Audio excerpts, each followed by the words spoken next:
think we might as well get started. Welcome everyone. My name is Dana Keep and I'm here with my colleague Becky King. Becky and I are the Alumni Career Advisors at Career Education at Wellesley College, and we are delighted to have you joining us today. Pardon me. Today we are joined by your fellow alumna, Catherine Bishop Carden. Catherine will be leading our webinar today, and we are so delighted to have her with us. Catherine, by way of background, is an associate fellow at the Said Business School at the University of Oxford, and she spent over 30 years working with organizations undergoing major change in both the public and the private sector, and with the individuals leading those changes. Catherine is particularly interested in how women face those kinds of challenges and how they lead those changes. Catherine has written a book on the subject and draws her teaching at the Said Business School from her experience. She designed and now directs Oxford's first leadership program for women called Women Transforming Leadership, as well as the online development course for women at the business school.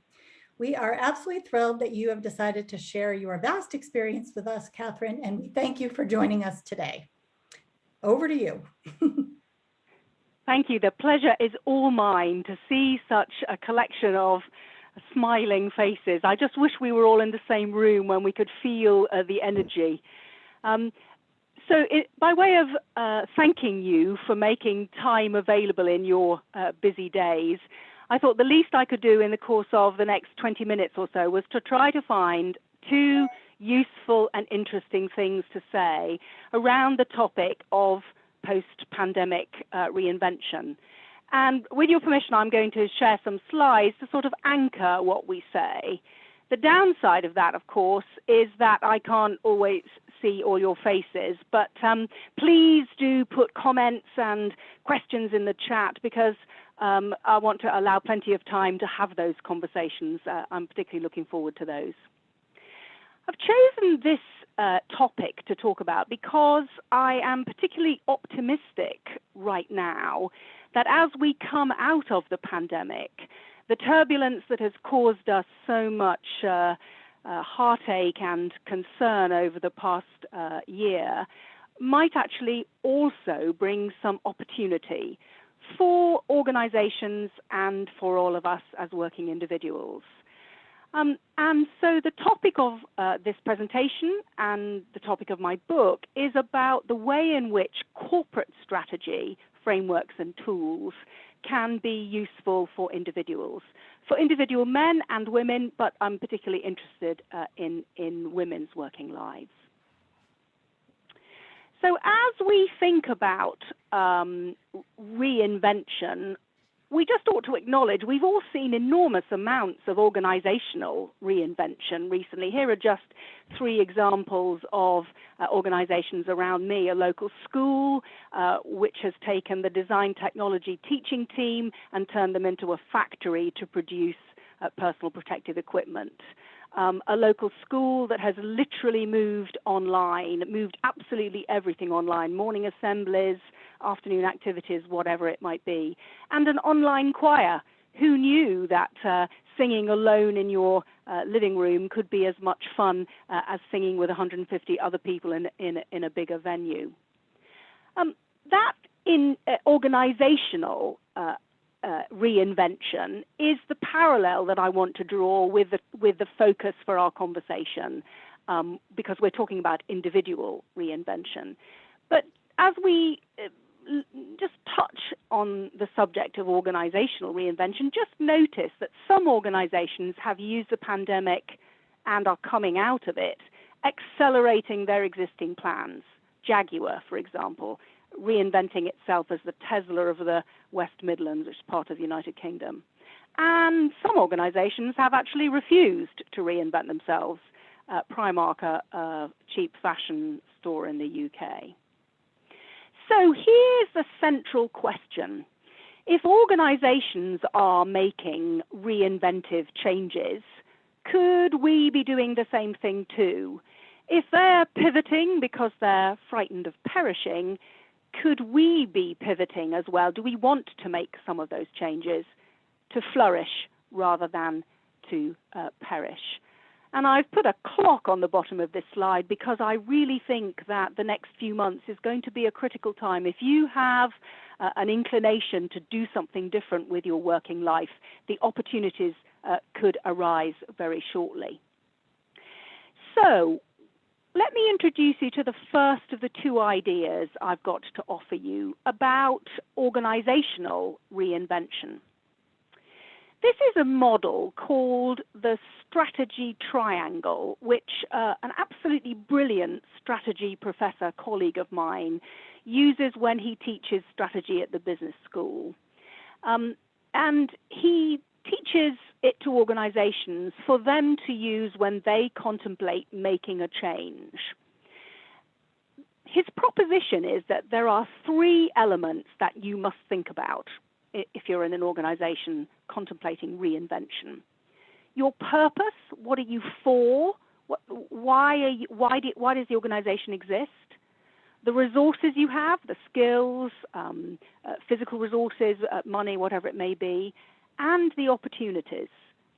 Are there really opportunities in the external market for you with that purpose and those resources? And the proposition is that you have to keep all three of those aspects in balance, connected. If one of them changes, you need to re-examine the others.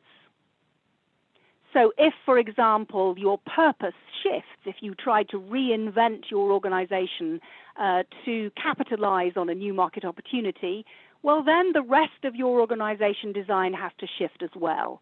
You're going to need new skills, different resources, different physical locations, and the opportunities that you will find available to you in the external market may be different too. I've used that model for over a decade as a sort of grounding model to talk about individual change because, to a large extent, those three dimensions apply to all of us as well. What skills and energy and time do we have? What are we for? What purpose do we serve? What are we really passionate about? And do opportunities that are appropriate really exist in the market where we live? If you get those three out of balance, if you're excessively focused on your own development or your own sense of purpose, and you take no cognizance of what's going on in the outside market, you get a warped triangle. I've drawn the diagram literally to try to illustrate the point about being out of balance. And likewise, if you are extremely focused on opportunities as they arise that look attractive and interesting, you may or may not have the resources to be able to rise to those challenges, but you may find that the constant shifting is somewhat not just unsustainable, but unsatisfying because it doesn't really meet your sense of purpose. So the object here, as I've said, is to keep all three of those in sync. And that's really easy to say and actually not that easy to do. It's not easy in organizational terms, and it's not really easy in when we think about ourselves as individuals. So over the last decade, I've spent time with executives and leaders from all over the world trying to find strategy frameworks and tools that actually help individuals to do this, to plot their own strategy, to find the market niche that works for them and their purpose. I have in the book 9 frameworks and tools. You've seen one of them. Here are the other 8. And they roughly plot themselves, very roughly, around those 3 dimensions of purpose, resources, and opportunities. It's not a neat plotting because actually strategy tools often embrace more than one of these dimensions, but roughly that's what they offer.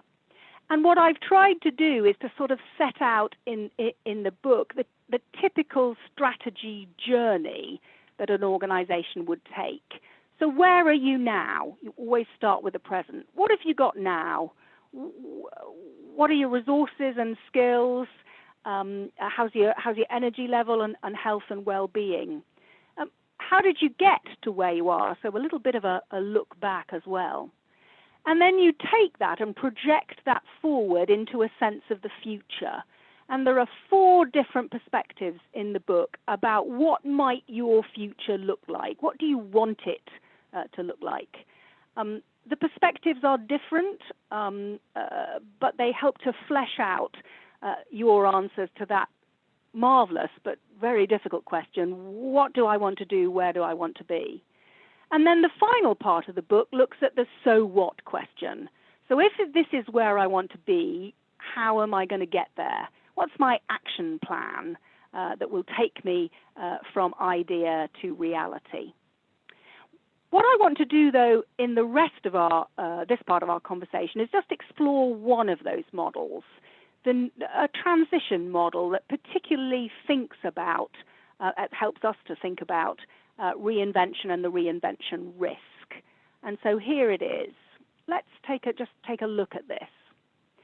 So this is an adapted version of a strategy model called the Ansoff matrix, developed in the 1950s at Harvard by a mathematician called Igor Ansoff. This is a simplified version of it. His original model has many more dimensions.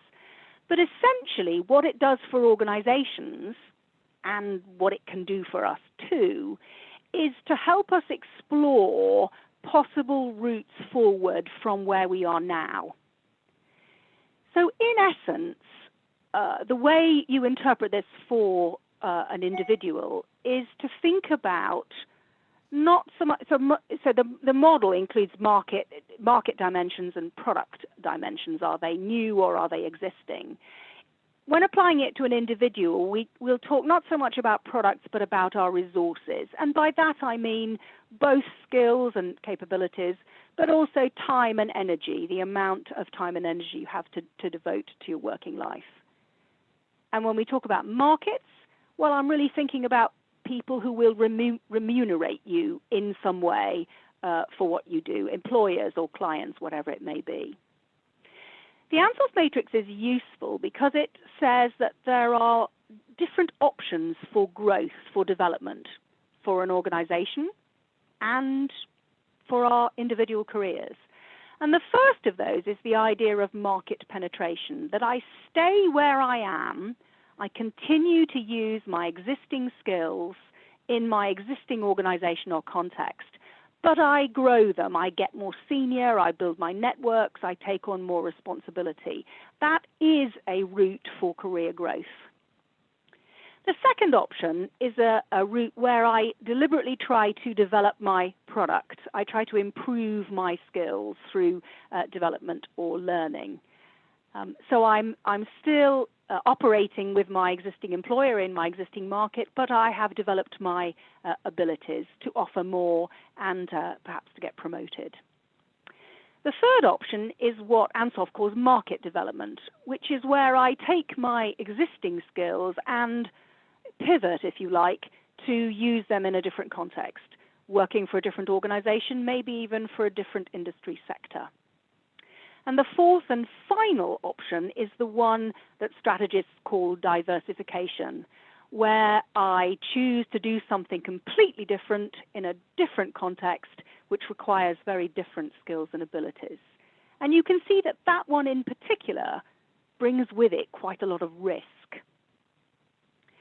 So what I thought I would do in the next few slides is just explore how that might apply to individuals by giving you a few examples of ways in which individuals have developed and grown their career using these kinds of ideas, consciously or unconsciously.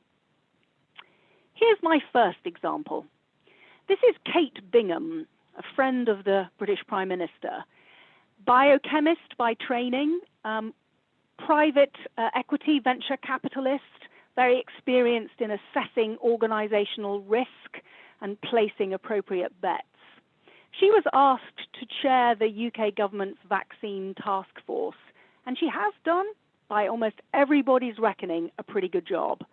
She has taken her existing skills, her ability to assess risk, her biochemical knowledge, and moved them into a different market, moved into the public sector, taken on this visible public sector role.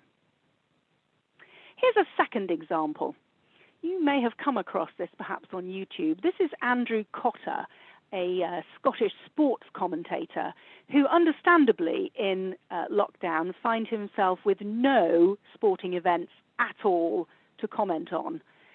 So out of sheer boredom, he took his commentating skills and produced some videos of his dogs as if they were sportsmen and women.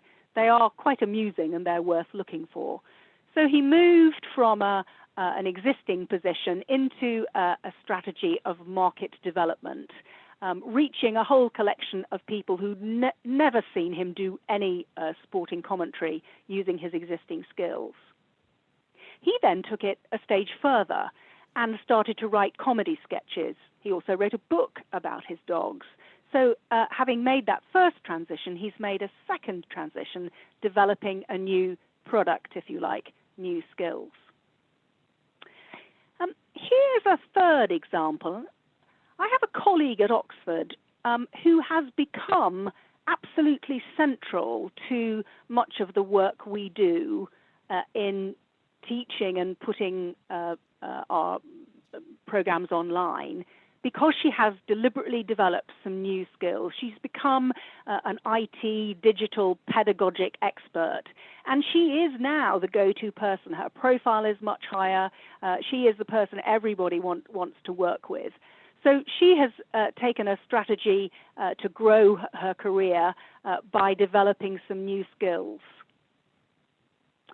What about the final option then? What about the idea that in a single bound I can suddenly diversify and do something completely new with completely different skills in a completely different market? Well, it's not really that easy. There are examples, and in the book, if you will forgive me, I do give some real examples, but I start with a hypothetical example. In the 1960s, Monty Python produced a sketch in which an accountant comes in to see a career counselor. He's done some psychometric profiling because he wants to make a major change. And the counselor says to him, well, it's good news. The psychometric profiling indicates that you would be absolutely perfect as an accountant. And he's heartbroken because that's his current job. And he says, no, that's not at all what I want to be. I want to be a lion tamer, and I want to start now. I want to leave accounting. I want to start tomorrow morning as a lion tamer. And like all sketches, it's meant to be funny, but there is in some ways a little tiny grain of truth in it.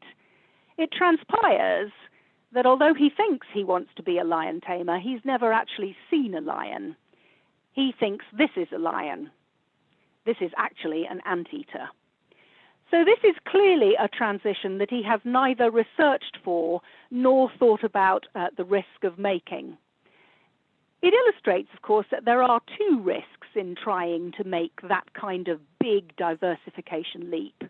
One is the risk that you might not get the role, trying to convince an employer that although you have no evidence of your relevant experience in that kind of context, you would be a good hire, is the first risk.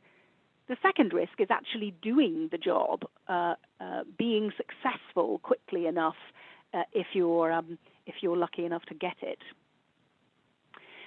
So having said all that, though, in that ridiculous hypothetical example, I should just add that in the 1970s, just about 10 years after that sketch was produced, it actually turned into reality.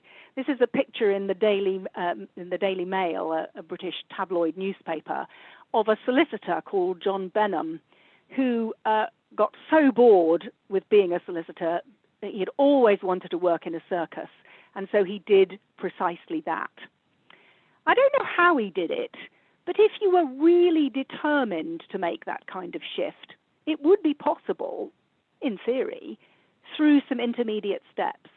So, for example, the accountant could have taken a job as an accountant in a circus. He could have volunteered to clean the lions' cages. And maybe one evening the assistant lion tamer would have gone home with a headache, and he perhaps could have stepped in for a little bit. You see the point I'm making? I'm talking about the smaller steps, the lower risk interim steps that one might make to do this kind of major reinvention. So, what I hope I've been able to do briefly in the course of that conversation about two models is convince you that there is some value in the application of corporate strategy models to you yourself as an individual, as if you were an organization. And I think particularly that I guess the message I'd like to leave you with as I stop talking formally and hope to engage in some conversation with you. The message I'd like to leave you with is that I think of all times, certainly of all the times in my life, the next 12 months might be absolutely the time to be able to make a reinventive move, to think about doing something different. Certainly there is turbulence, certainly there is risk, but organizations are making these kinds of reinventive moves, and I think we could too. Right, I will stop sharing, mostly so I can see your faces and see if there are any questions or comments or you'd like to argue or disagree. That was great. Thank you so much, Catherine. I particularly like your examples of the smaller steps that you could make. Sometimes I try to picture the little stones that you need to cross the stream. And so I think that was a really great example of some of those stones if you want to be a lion tamer. So I'm going to keep that in mind. So everyone is welcome to put some questions in the chat. Maybe Becky, would you like to ask the first question since you have one? Sure. Well, it's funny because I didn't ask the question and I saw my name pop up, but it turns out somebody else is named Becky King. Oh, how about that? And it's a wonderful question. So we definitely want to ask you, Catherine, how does these transitions you've just described, how is that related to, compared to, contrast to using transferable skills? Because I think a lot of that might overlap into this. So. Yes, I think that's right. The ability to describe one's skills as operating in multiple contexts is a kind of vital interviewing skill. We talk about it a lot when we talk about people's lived experience. And I think the opportunity is there and is probably likely to be a little bit stronger. But of course, the key thing is you have to get in front of somebody to be able to demonstrate those transferable skills. Having a series of stories and anecdotes that illustrate how the same essential set of skills could operate in different contexts, I think is part of the way in which one might plan one's transition. Great. We also have a comment in the chat noting that diversification is much easier if there's no risk. And so given that, you know, the pandemic has made people feel, you know, perhaps on shaky ground, unsettled, and maybe not as confident about taking a risk. I don't know. Do you have any thoughts on the element of risk, Catherine? I absolutely do. I mean, the Ansoff matrix in corporate strategy is used to help organizations assess and manage the risk of placing those bets on innovations. And certainly that's the context in which I use it with individuals. There may be times in your life when you are well placed to be able to take a risk, when you have fewer responsibilities, or whatever it may be. But for many of us, for many phases of our lives, we're going to need to manage that risk carefully. And that's why I particularly like this notion of of the interim options of pivoting, using existing skills in a different context, or staying in the same context and developing new skills before I make the big transition. Just before I finish answering that question, I just wanted to come back to your image of stepping stones, because one of my favorite quotations about careers is, careers are like crazy paving, and you have to lay it yourself. And that has the idea of, I have this shaped stone and I have this shaped stone. My path is not going to be straight, but it will be easier to lay my path if I know where I'm trying to get to, if I have a sense of direction. And that, too, I think, is a strategy issue. Mm-hmm. Great one. We have another question. When seeking additional skills education to pivot, what are the most important factors in selecting that path to new skills? An advanced degree may be too expensive, lengthy of a process. How do you feel about online certificate programs or other quicker, less expensive means to obtain skills? Right. I think I would say two things which partly answer that question. So the first of them is, I am particularly keen on the notion that we don't spend enough time developing our strengths. That too often in organizational life, we have an end-of-year performance appraisal and somebody says, well, you're pretty good at this, you're pretty good at that, but you're really not very good at this area. I think you should go on a course. And I don't know about you, but my heart sinks because I've already been on 4 courses about that, and it's really not getting any better. And often that's because the skill that I'm trying being asked to develop, it runs counter to my psychometric preferences. So you've got some choices when you're choosing to develop. Are you going to focus on strengthening your strengths and making them world-class, or are you going to try to mitigate your areas that are not so strong? Those are choices. The second point I would make is, I think there is going to be a period ahead where demonstrable adaptability is going to be a real strength. If you can show that you have adapted yourself, helped others adapt, been able to take an existing set of skills and use them in a different context, organizations are going to be interested, because that adaptation is something they've had to do and are going to have to do. Now, your question was really about the certification of those skills. And I think that depends on the context. In some cases, the certification, diploma, online certificate, whatever it may be, would be enough to get you in front of an interviewer, and then the rest is up to you to be able to demonstrate the reality of how you would use them. Someone else has added to the chat that transitioning via volunteering can lower the risk to the employer, so they might be more likely to take you. And certainly, I think Becky and I talk a lot about, we like to call it strategic volunteering.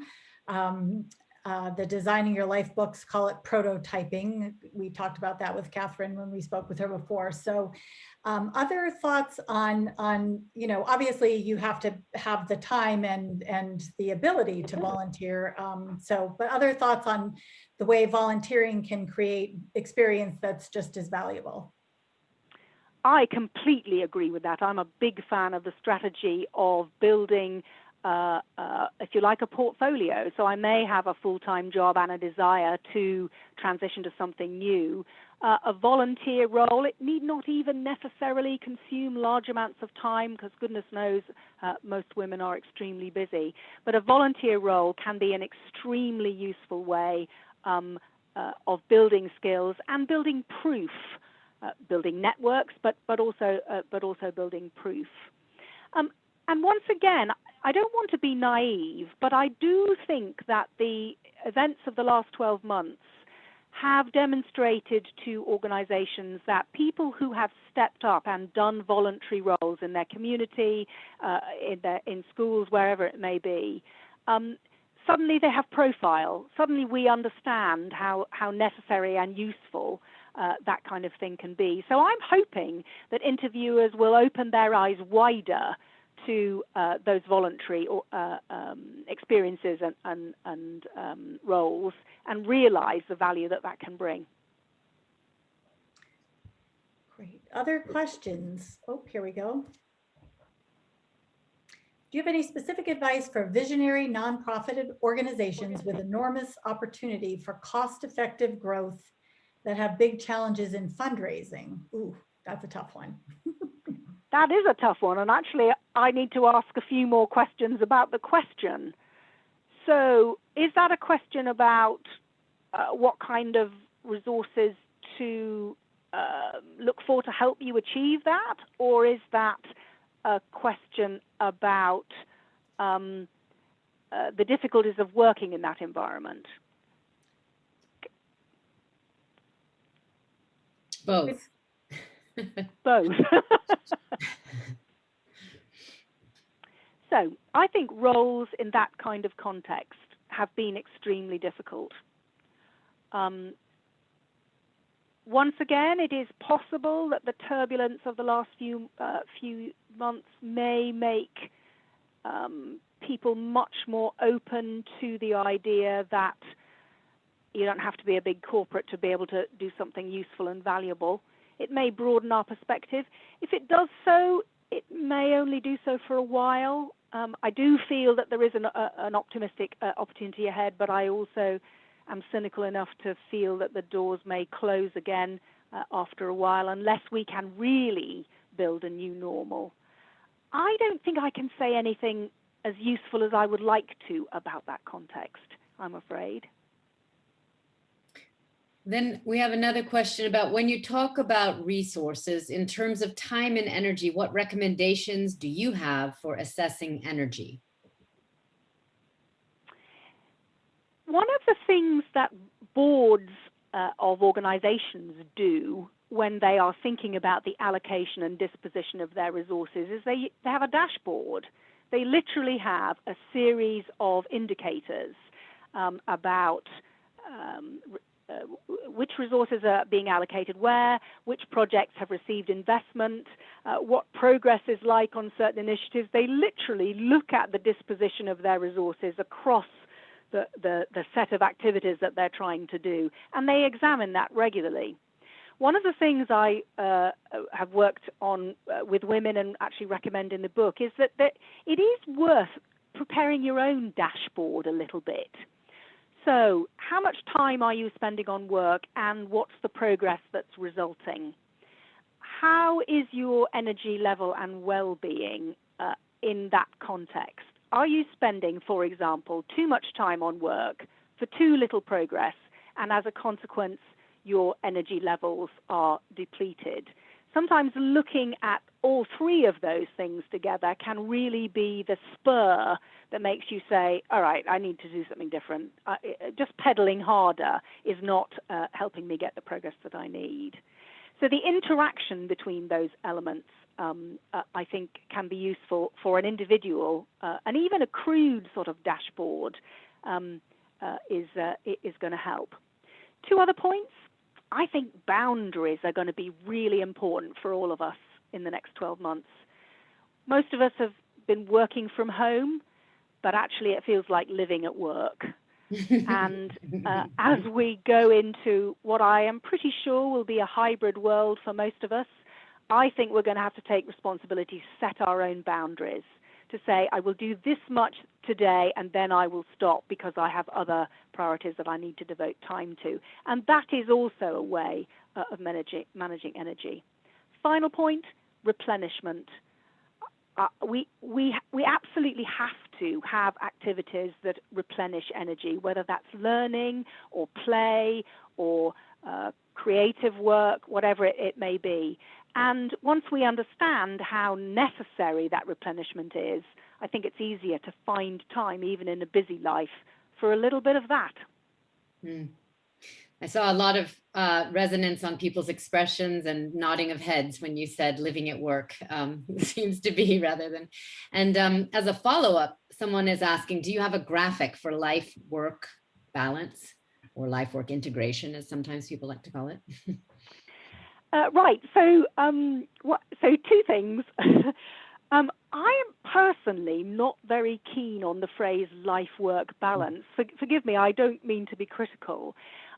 It's just that I think for many of us, certainly for me, my work is a part of my life. It's not sort of separate from it. The meaning and pleasure I get from it is a part of life. So I tend to talk about life in terms of work-home balance. So public life, private life, you could call it that. And the answer, do I have a graphic, is yes, I do. I have 4 proposed dashboard graphics, which are in one of the chapters in the book.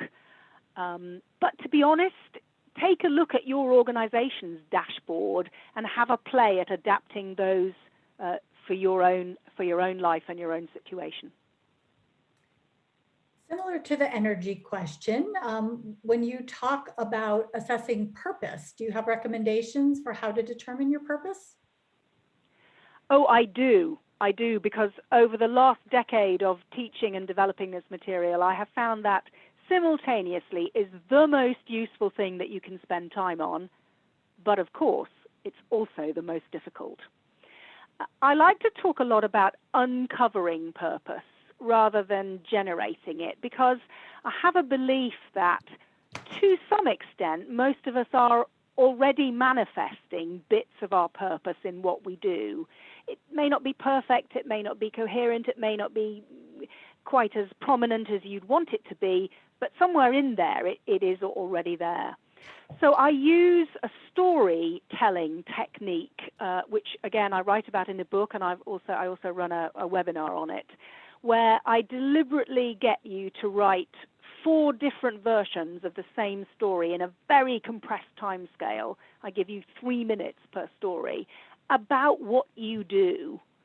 And then I get you to annotate it and edit it and pick out from those stories the words or phrases that really resonate strongly, and then write another version of the story just using those words.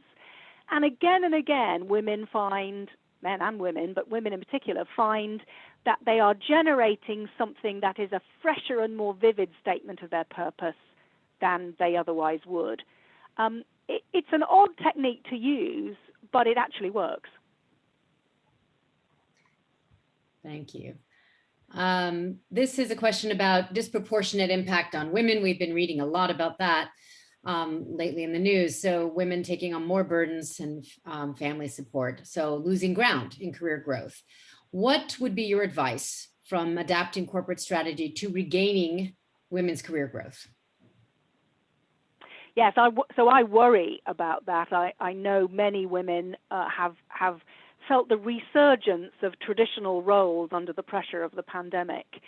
And before I answer your question, I have to say I am a bit worried about that as we go into the future too. So I think we're all going to have choices ahead of us, even if the choice is how many days a week are you going to go into the office?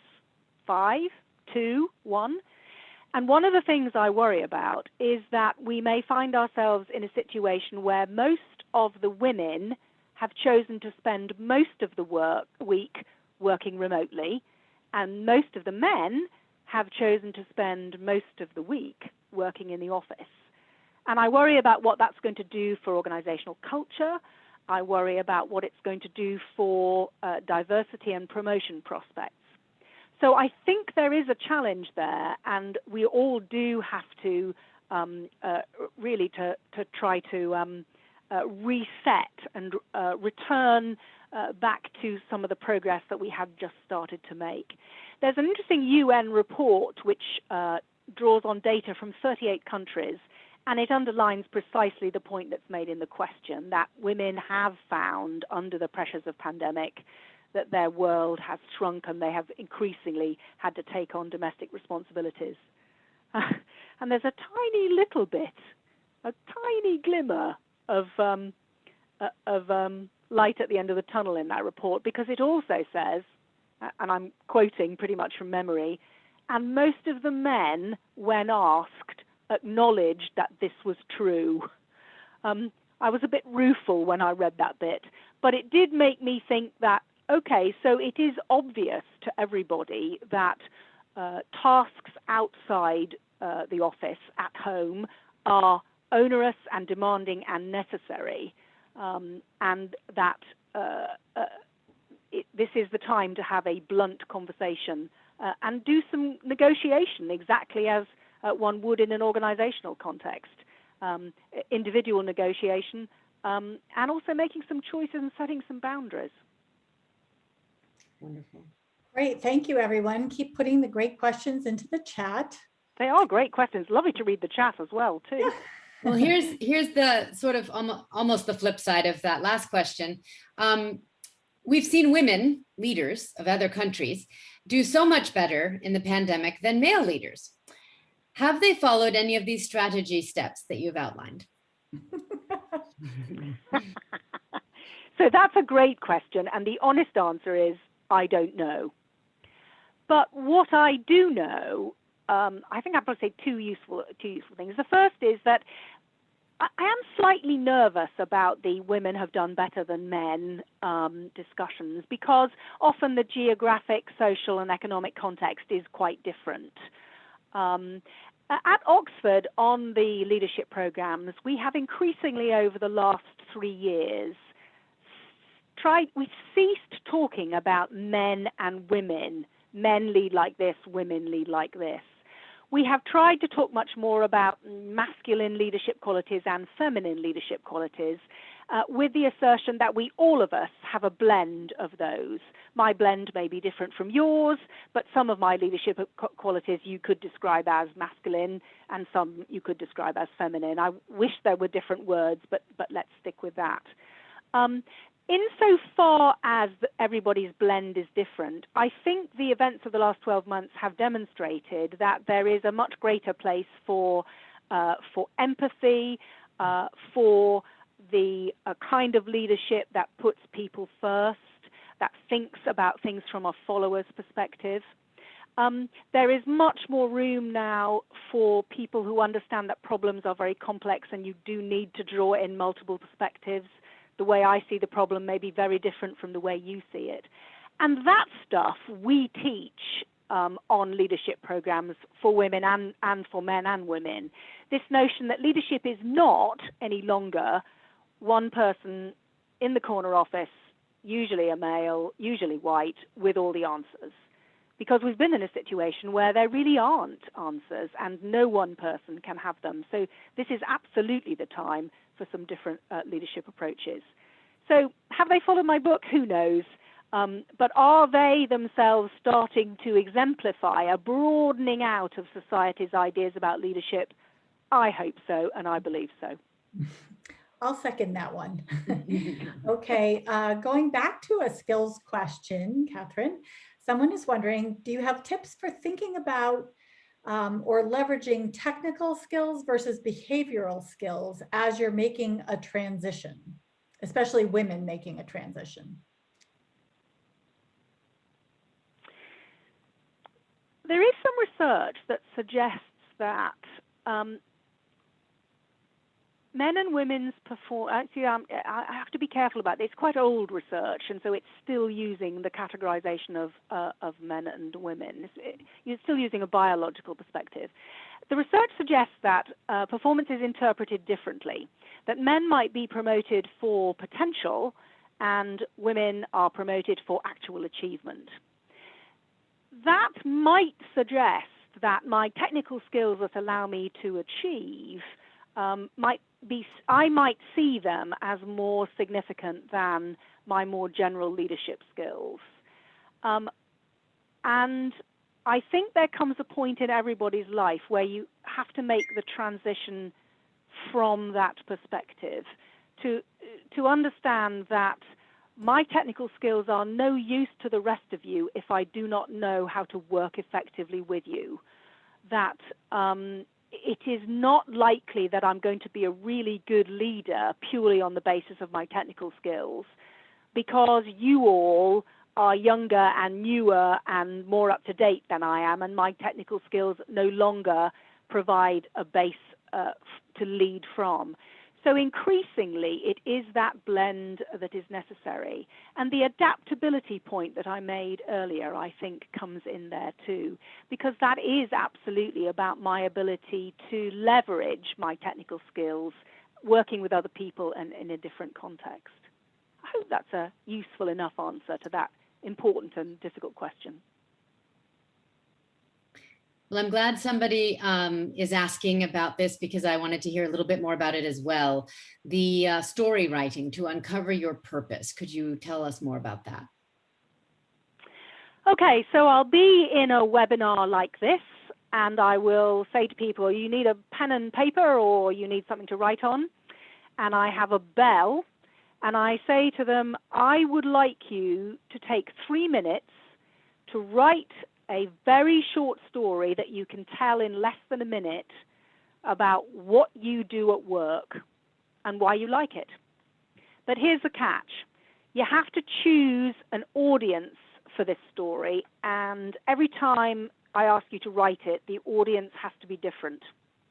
So, for example, your 90-year-old grandmother, the 10-year-old boy who lives next door, somebody you meet in a queue in a coffee shop. So you deliberately choose 3 different audiences and you write a very short, time-constrained story about what you do at work and why you like it. I have learned over the years that one of those audiences should be a child. So the 10-year-old child, intelligent 10-year-old, is a very good audience to write for because it prevents you from using standard business jargon. It pushes through to something more vivid. And when you've got 3 of those stories, you take a red pen and you circle the bits of the stories that you like. You don't actually have to tell them to anybody. You don't show them to anybody else. You just pick out the phrases that resonate with you, and then you create a 4th version of the story just using those phrases. And what you've got then is a vivid story about what you do at work and why you like it. And then finally, you cast it in a sentence that begins, I serve the purpose of, whatever it may be. I serve the purpose of helping women find the right job at the right time in their lives. That was certainly a version of the purpose statement that I found. Is this easy to do? Sounds easy. No, it's not really easy. You do it, and then you have to let your unconscious process that for about 18 months, and then finally it coalesces into something, and you go, oh, okay, this is actually sort of a purpose statement. And then it's really useful because you can use it as a touchstone to make decisions. Is that a good enough explanation? That's wonderful. Thank you. And also thank you from the previous question about tech skills. Just got to thank you back for that too. So. Oh, thank you very much. That's great. I didn't feel that was a very good answer. So thank you very much. So some people are wondering about advising young women, maybe their daughters or maybe their mentors in the Wellesley community. We could broaden the question a little bit, who are starting their careers at this very challenging time. Any specific advice for the young women or the people trying to advise them? Yeah, so some of this, so the middle set of chapters in my book, and indeed the diagram that I showed you earlier, has 4 different techniques for thinking about your ideal future. Those techniques still work if you are relatively early on in your working life. Some of the other, there's one other exercise in the book that works better if you have 5, 6, 7, 8 years of working experience. But those ones that are future focused, the story exercise to some extent, I also use the Ikigai model, which is a sort of simplified Western version of that Japanese philosophy. And that too is an interesting conversation starter for somebody who may be at the beginning of their working life. But the other thing that's useful is a bit of experimentation. Do some voluntary work, take some short-term assignments, if you can possibly find even some online internships, because that experimentation will teach you a lot about what you like and what you don't like. And to be honest, it may also help reveal some of the assumptions you're making about work, which turn out not to be quite as you thought they were. This is exactly. Ikigai, in case people were wondering. Yeah. I was just double checking the spelling of it. And I was wrong. So let me do it correctly. So basically, just for those of you who don't know, forgive me if I'm teaching you to suck eggs, the Ikigai model asks 4 questions. What are you good at?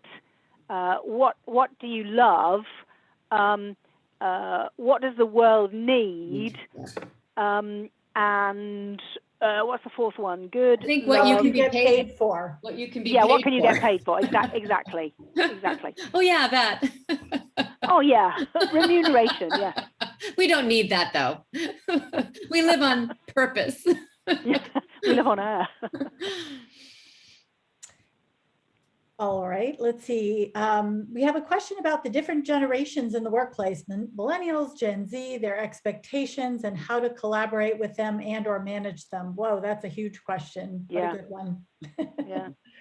I work with lots of organizations at the business school who are stubbing their toes, have just sort of realized, oh my goodness, the things that we do as an organization and have done really don't work for these generations. Tiny little example, there was a kerfuffle in one organization about the compassionate leave policy, which has obviously been drawn on quite a lot over the last traumatic 12 months. The younger generations are saying, why does the compassionate leave policy specify the relations to whose funerals I am allowed to go? It is not for you, my employers, to tell me that I can go to my grandmother's funeral, but I can't go to my 4th cousin, my distant cousin or whatever. That is none of your business. I will decide who are close members of my family for whom I need compassionate leave. And that's kind of caused jaws to drop in organizations. And the answer there is we all need to listen to each other and talk, particularly now as we come out of it's a cliche to say it. It's been the same storm, but we're all in different boats. It's affected people very differently. And this is the time to open the ears and close the mouth. I like that expression. I like that too. I'm writing it down. We have another question. Hello, wanted to underscore the significance of fellowships and internships post-college. I have done 2 career pivots utilizing those frameworks. They provided structure and education, which made me feel more confident to enter the new fields. With so many resources on the web, seek them out to help bridge from one career to another. Okay. So this is great. You can see what's happening, that in the chat, we are all starting to answer all our questions. Because this is a space for this kind of conversation, there are huge numbers of resources and experiences in the room which are starting to come out, which is great. That's why networking can be so wonderful. The critical mass of when all of our different boats come together in the fleet, right, Catherine, to take that metaphor one step further. Yeah, I like that. Listen, that reminds me, there was a comment way back here about Herminia Ibarra, who writes for the Harvard Business Review, permission to play and experiment. So speaking of pointing that out and helpful risk. Yes, her work is really excellent. If you've not come across it, I recommend it wholeheartedly. Oh, this is a fantastic question, which I hope to create a video about this someday, something along these lines. What is the biggest surprise career change you've seen in your Oxford course participants? Does anyone come to mind? That's probably hard. Yes, I will put it. That's a great question.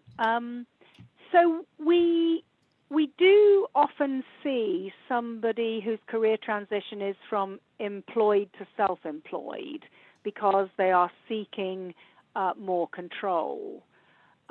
We see less often somebody who has progressed through an expert technical route, become a very expert senior surgeon. I worked with one woman, a fascinating Canadian heart surgeon, who spends 3 weeks of every year working in Africa, setting up children's medical clinics. So drawing on her medical training, but not drawing on her carefully honed expertise in the area of cardiology. And she deliberately took an experimentation strategy. She thought to herself, this field medicine thing, I help people in the hospital who have cardiac problems. This field medicine thing, I'm helping people in a different way, but it's on a bigger scale. And she planned a year of experimentation to help her make that transition. In fact, I actually write about, she's one of the stories I tell in the book. She still took a 3-week holiday each year to do that. She deliberately took a volunteer position in an outlying part of Canada to look at systemic healthcare across all the disciplines, not just cardiology.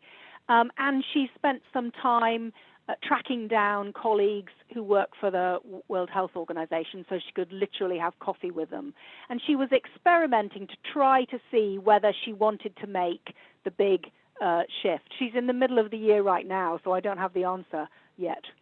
But that's an example of how planning a phase of experimentation for a year can help you just decide whether you really do want to do that or not.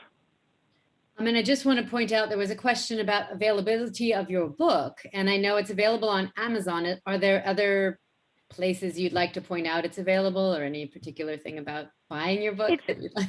It was published in the US yesterday. It was published in the UK on the 3rd of February, but it came out in the US and Canada yesterday. So it should be available from any bookshop, online or physical.